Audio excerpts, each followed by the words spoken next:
Oke, cek cek cek 1 2 3. Udah masuk ya? Selamat datang. Selamat datang di video kita gitu ya. Hari ini kita akan membahas paper gitu ya, salah satu paper yang baru, paper yang menurut saya sangat menarik gitu ya.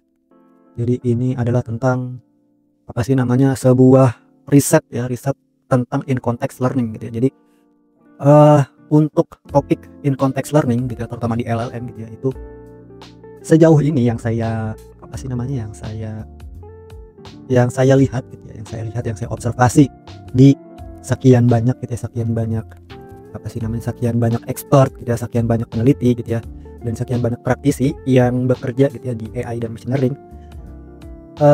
Topik in context learning gitu ya, itu adalah salah satu topik yang kontroversial gitu. Jadi ada yang setuju, ada yang tidak setuju gitu ya. Yang tidak setuju dulu kenapa gitu ya? Yang tidak setuju dulu kenapa? Karena in context learning, kalau misalkan kita menyebut gitu ya, atau membuat istilah in context learning, sebenarnya tidak ada proses learning apapun gitu ya. Learning di sini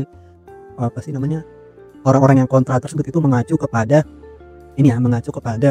proses perubahan weights atau training gitu ya, atau backpropagation mungkin secara teknisnya gitu ya, Nah, saat model tersebut melakukan inference, kan tidak ada backpropagation di situ. Itu hanya inference gitu ya. Modelnya masih statik gitu loh. Jadi tidak ada proses belajar apapun di situ gitu ya. Dan orang-orang yang kontra ini tuh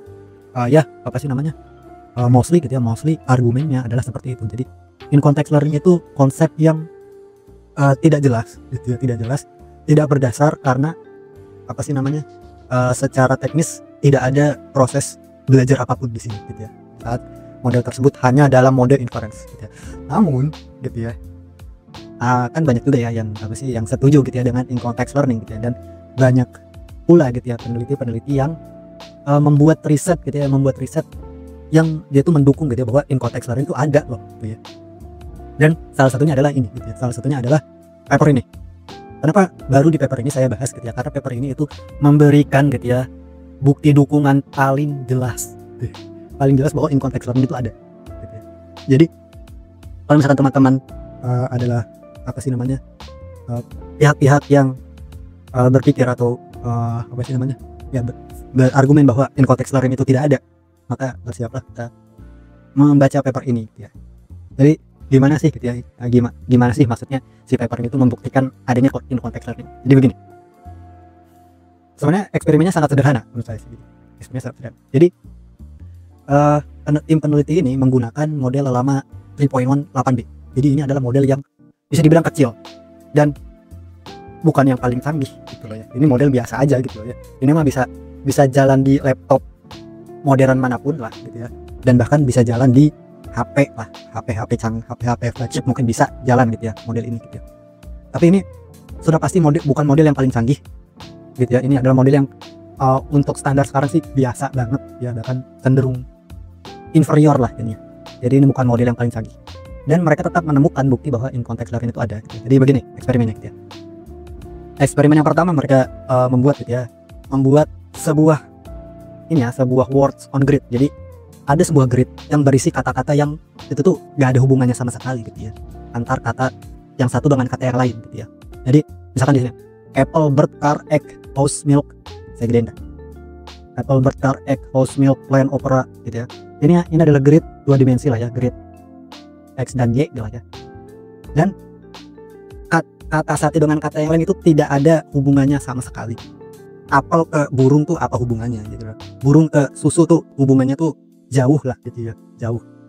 Dan tim peneliti ini melakukan eksperimen dengan membuat kata-kata yang disusun dari words on grid nih. Jadi misalkan apple terus ke bird, milk, sun, plane, opera. Jadi secara acak cuman mengikuti pola dari words on grid ini. Jadi misalkan polanya seperti ini, dari apple ke bird, milk, sun, plane, opera gitu ya.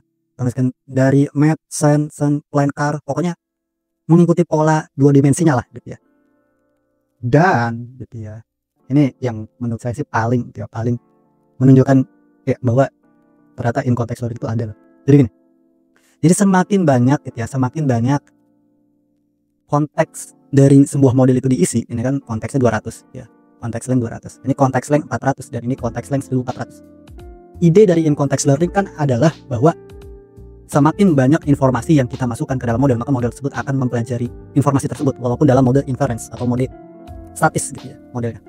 Dan di sini gitu ya, dan di sini gitu ya, modelnya benar-benar mempelajari, bisa dibilang istilahnya mempelajari, karena begini, pada awalnya gitu, pada awalnya fitur atau embedding gitu ya, embeddingnya itu tidak beraturan seperti ini. Maksudnya agak acak gitu ya nih, antar kata-kata yang satu dengan yang lain tuh. Tapi semakin banyak konteks length diisi gitu ya dengan isi tadi ya, isi yang tadi gitu ya, apa sih, kata-kata yang tersusun dari words on grid ini, maka dia semakin membentuk dari grid tersebut gitu ya, secara as gitu ya. Maksudnya nih ya, itu bisa dilihat ya, ini warna merah berarti apple, warna hijau berarti bird, warna ungu berarti car gitu ya, dan ini membentuk grid gitu ya. Padahal kedua konsep ini gitu ya, apa sih namanya, pokoknya kata-kata ini gitu ya, konsep-konsep yang ada di words on grid ini itu pada awalnya ya tidak berhubungan sama sekali gitu. Bisa dilihat gitu ya kok waktu apa sih namanya, konteks length yang diisi atau contoh yang dimasukkan ke dalam window konteksnya itu masih sedikit ya, memang masih tidak beraturan gitu loh. Tapi semakin banyak maka semakin mirip satu sama lain gitu ya, semakin mirip. Dan ya gitu ya, ini eksperimen yang pertama gitu ya. Ini menunjukkan bahwa apa sih namanya, modelnya itu gitu ya, modelnya itu membentuk gitu ya, membentuk apa ya namanya, semacam internal representation yang baru gitu ya, dengan semakin banyaknya contoh yang ada di dalam pasti namanya window konteksnya gitu ya, atau ya in a nutshell ya in context learning gitu ya. Ini eksperimen yang pertama gitu ya. Eksperimen yang kedua gitu ya, ini masih sama juga gitu ya, tapi dia menggunakan words on a ring rather than words on a grid ya. Jadi ini kayak cincin lah ya, dan dipilih gitu ya, dan dipilih random neighbor atau random dua lah ya, kayak apple banana gitu ya, apple sama banana nih, orange onion ya, orange onion, pokoknya gitulah ya.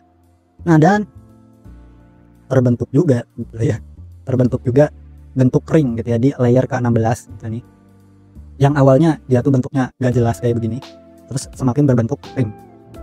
Dan di sini juga ada layer 26 gitu ya, yang awalnya juga gak jelas menjadi lebih beraturan ya, menjadi semakin berbentuk ring ya. Ini eksperimen yang kedua gitu ya. Terus lagi eksperimen yang ketiga masih ada nih. Nah nih ya, ini gitu ya, ini apa sih namanya, eksperimennya agak berbeda. Dia jadi menggunakan sorry potong ya. Jadi apa sih namanya, ini menggunakan hari gitu ya. Jadi hari kan sudah pasti gitu ya, kata konsep hari satu dengan hari yang lain itu pasti berhubungan, pasti gitu ya. Dan dia pada awalnya membentuk cincin seperti ini gitu ya. Jadi hari Senin itu sangat berhubungan dengan hari Minggu dan hari Selasa, dan begitu juga gitu ya, dan dengan hari-hari yang lain gitu ya, dia berhubungan dengan hari yang lebih dekat.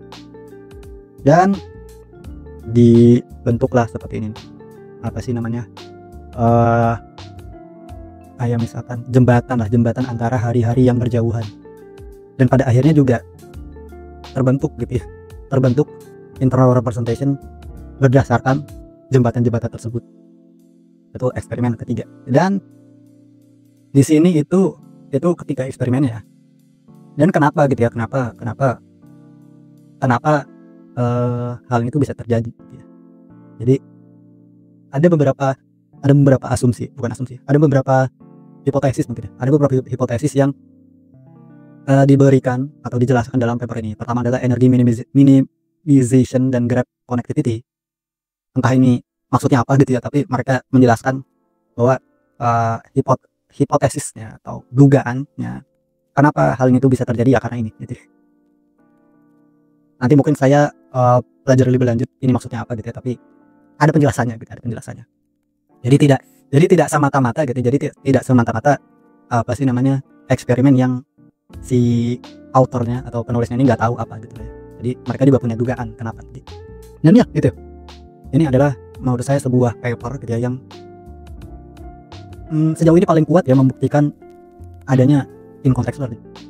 Karena ini apa sih namanya, pertama modelnya kecil ya, Kedua, buktinya sangat jelas gitu ya. Ketiga, ada landasan teoritis ya. Jadi ya ini adalah paper yang sangat menarik. Dan kalau misalkan teman-teman punya opini yang kontra gitu ya, bahwa in context study itu nggak ada gitu loh ya, ya sudah baca papernya dulu mungkin gitu ya, dibaca, dipahami dulu gitu ya. Kalau saya sih kayaknya tertarik gitu ya dengan penjelasannya terkait dengan apa sih energy minimization. Mungkin nanti akan saya pelajari lebih lanjut. Dan ya itu untuk video kita, mungkin segitu saja untuk video kali ini. Kita ketemu di video-video kita selanjutnya. Bye bye.